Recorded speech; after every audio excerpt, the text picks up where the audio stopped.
મનાભાઈ time મને કે માત્ર વતન નાનું બાળક હોય 7 વર્ષનું થાય ત્યાં સુધી એમના બ્રેઇનની અંદર જે પ્રક્રિયા છે એની થોડી વાત તમને શરૂઆત કરવા માંગુ. માઇન્ડ બે પ્રકારના હોય, સબકોન્શિયસ માઇન્ડ અને કોન્શિયસ માઇન્ડ. 7 વર્ષ સુધી 8 વર્ષ સુધીની બાળકનું જે માઇન્ડ ચાલતું હોય સબકોન્શિયસ હોય, અને 7-8 વર્ષની અંદર જે કંઈ જુએ, જે કંઈ સાંભળે એ છેલ્લા શ્વાસ સુધી ધબકતું રહે. પછી 8 વર્ષ પછી બાળકનું કોન્શિયસ માઇન્ડ ચાલુ થાય. બુદ્ધિ, અક્કલ, આપણે કહે ને તારામાં અક્કલ નથી, તારામાં આ નથી, તું ઢોળ છે, એ જે ટાઇટલ બધા છે ને એ કોન્શિયસ માઇન્ડને જાય. સબકોન્શિયસ માઇન્ડમાં જે કંઈ ભરાય મને એ જિંદગી ભર કાઢીને રહેતું હોય છે. હું આ વ્યારાની ભૂમિને, એમની ધૂળને માથા પર લગાવું છું. મારી પેદાશ યાની સિંગી પડ્યું.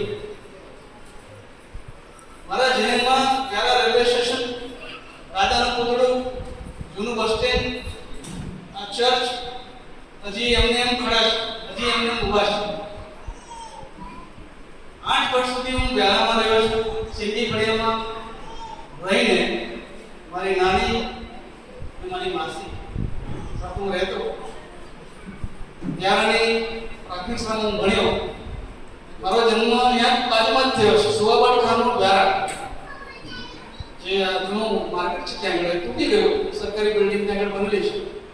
મારો કહેવાનો જે ભાવાર્થ છે હું જૂની વાતો એટલા માટે કરવા માંગુ છું કે વ્યારા મારા રગે રગમાં બેઠેલું છે. મારા ફાધર માણેકપણ રહ્યા, પછી માણેકપણ ચાલી ગયો ભણવા માટે, ત્યાંથી મુંબઈ ગયો, ત્યાંથી પછી અમેરિકા ગયો, ઘણું બધું કર્યું. એના માટે મારે કોઈ વાત નથી કરવી. હું તમને દિલથી ખાલી બે વાતો કરવા માટે આવ્યો છું. તમે તમારા ભૂતકાળને બોલશો તો તમે ભવિષ્ય નહીં બનાવી શકો. ભૂતકાળ એ પાયો છે, અને ઘણીવાર ભૂતકાળની યાદો એવી હોય છે જે આપણને રડાવે છે, એન્ઝાઇટી. અને આપણને આજે જે પ્રશ્ન જે છે મોડર્ન માણસોનો, આપણો બધાનો, મારો બધાનો એ ફિયર છે ભવિષ્યમાં શું થશે. So don't think about future. Future will bring fear, and past ભૂતકાળ will bring anxiety, દુઃખ. માત્ર જો કોઈ પળ હોય તો આજનો દિવસ, આજની પળ છે, આજનો વર્તમાનમાં જીવતા શીખો. હું અસ્પૃશ્યતાની વાતો, સમાજ સેવાની વાતો કરવા નથી માંગતો. હું માત્ર એક એક્ઝામ્પલ આપવા માંગુ છું કે તમે તમારી અંદર રહેલી શક્તિઓને કેળવો અને તમે જો તમે ક્યાં પહોંચી શકો છો. તમે જીવતો જાગતો દાખલો કોઈ નહીં, તમારી સામે જ ઉભો છો. આ વ્યારા રેલવે સ્ટેશનની સામે જમીન પર મેં ઘાસ લાગેલું છે, અને ચારણમાં એક ભાગો વેચેલો છે. તો 4 ભાગે વેચે ત્યારે 16 આમાં આવે એટલે સાંજના ચૂલો સળગે. એ ગરીબીથી આખે સુધી પહોંચેલી મંજિલ પર ઘણું બધું મેં જોયું છે. માત્ર મારા સમાજના, મારા ભાઈઓ, મારા વડીલો, મારી દીકરી દીકરાઓ, મિત્રોનું એટલું જ કહેવા માંગુ, તમે ધારો એ કરી શકો છો. તમે તમારી જાતને તમે નીચી પાડો છો. તમારો કોઈ દુશ્મન નથી, તમારો કોઈ દુશ્મન નથી, તમે પોતે છો. તમારા વિચાર છે, તમારો કોઈ દોસ્ત પણ નથી. એ પણ તમે લખી આપો, જાઓ. તમારા વિચાર જ દોસ્ત બનાવે, તમારા વિચાર જ દુશ્મન બનાવે. પોતાની જાતને તમે ઓળખો, પોતામાં રહેલી શક્તિઓને તમે કેળવો, અને પછી જુઓ तितलियों के पीछे मत भागो, तितलियों के पीछे मत भागो, लेकिन ऐसा एक बगीचा बनाओ, गार्डन बनाओ जहाँ पर इतने फूल झाड़ हो, तितलियाँ खुद आए. અને મેં એ જ કર્યું. તમે મને જાણો છો નામથી, વધુ પરિચય નજીકના મારા મિત્રો મગનભાઈ ભારતી, મારા સહ વિદ્યાર્થી, અમે સાથે ભણતા જસવંતભાઈ પરમાર, મામલતદાર શ્રી ફ્રેડ, અને પરેશભાઈ માયાવતી ના બેઠા છે. બધા સાક્ષી છે મારા.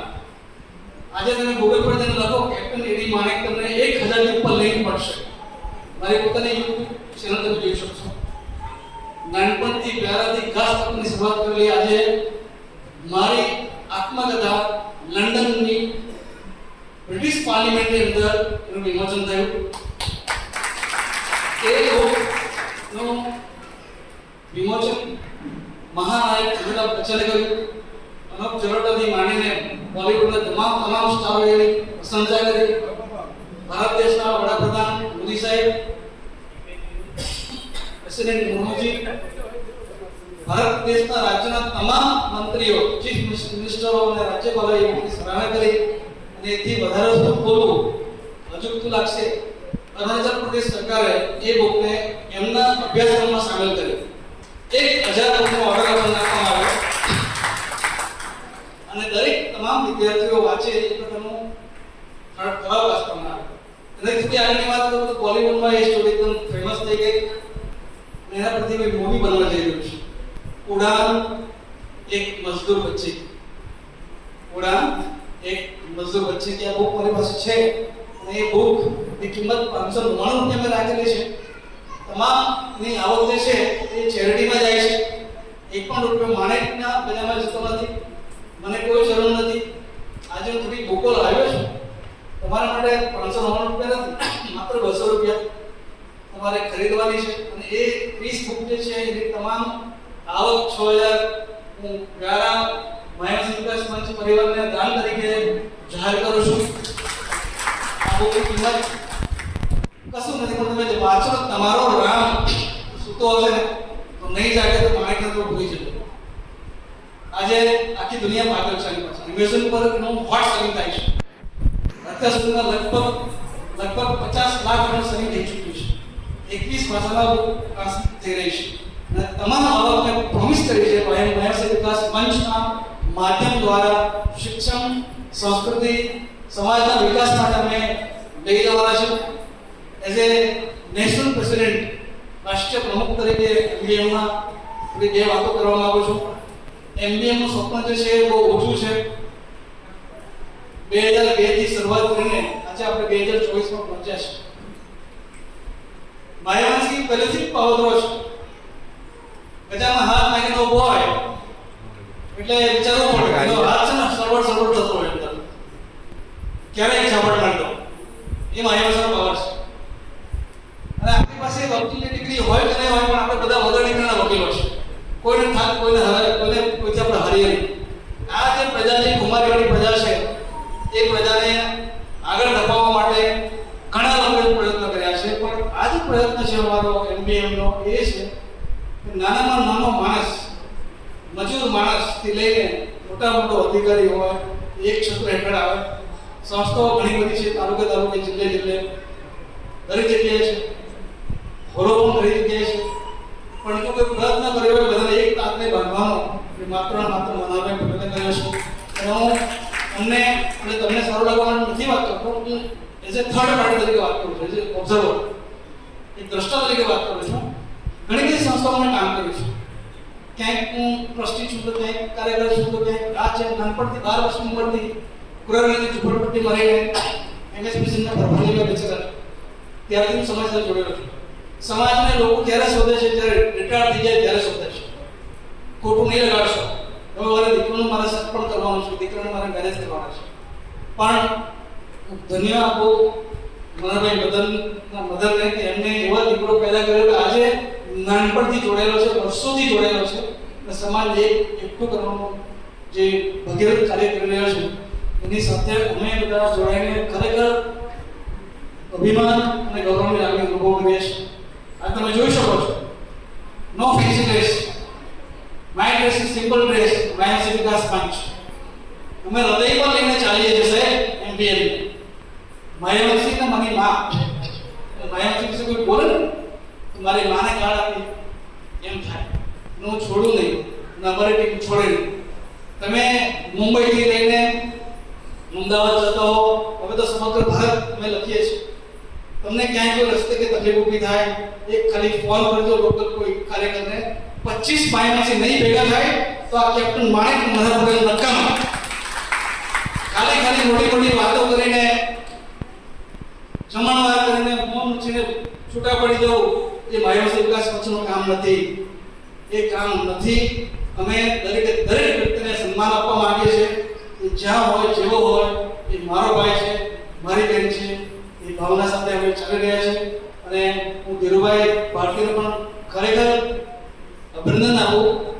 આ જ જિલ્લો અને આ જ જગ્યાએ જ્યારે હું પેદા થયો હું જોઈ રહ્યો છું વર્ષોથી સાહેબ જોઈ રહ્યો છું. બધા સ્ટેજ પર મારા મહાનુભાવો બેઠા છે, ત્યાં બધા બેઠા છે.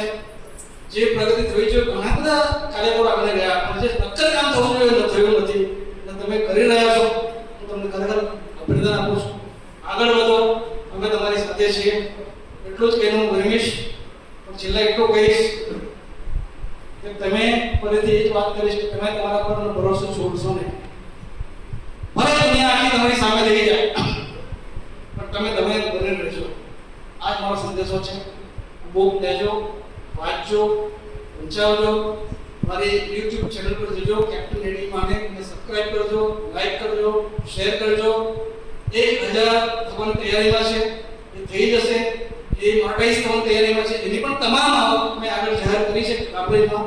એ પણ હું માયાવતી વિકાસ સંઘને અર્પણ કરું છું. મારે કંઈ જોઈતું નથી. ખાલી હાથ હું આગળ આવું, ખાલી હાથ હું જવાનો છું. મારી પાસે બે જ રસ્તા છે. આપીને જઈશ કાં તો છોડીને જઈશ. છોડીને જઈશ તો ગેરઉપયોગ થશે, એનો મને દુઃખ થશે. એના કરતાં હું આપીને જઈશ. અને જો બધું આપ્યું જ છે સનાતન ધર્મના આધારે આપણે મહેશ સમાજ ઇતર સમાજની વચ્ચે ઉજ્જવળ અને મજબૂત સમાજ દેખાય એ ભાવના સાથે આપણે ચાલીએ. એ જ વિચાર સાથે હું વિરમું છું. ખાલી છૂટા પડીને હાઈ વાઈ કરીને પડીને છૂટા પડીને કંઈક બે વિચાર કરે વિચાર મંથન કરજો કે હું એઝ એ માયાવતી સ્ત્રી હોય કે પુરુષ હોય, દીકરો હોય કે દીકરી હોય, હું મારા સમાજને શું આપી શકું છું. સમાજે મને શું આપ્યું છે મને જરૂર નથી. હું શું આપી શકું છું? 5 પૈસા, 10 પૈસા, 25 પૈસા. અરે સાહેબ 10 રૂપિયાની આવકમાં તમે 10 પૈસા મને કાઢો ને દરરોજ. હું તો કહું કે મારા માયાવતી સમાજના દરેક કહું તમે 1 રૂપિયો કરી કાઢો. સાહેબ 1 રૂપિયો દિવસમાં 1 રૂપિયો. કેટલી વસ્તી છે આપણી? ગણી નાખો તમે કેટલું ફંડ થાય મહિના, વર્ષનું, 5 વર્ષનું.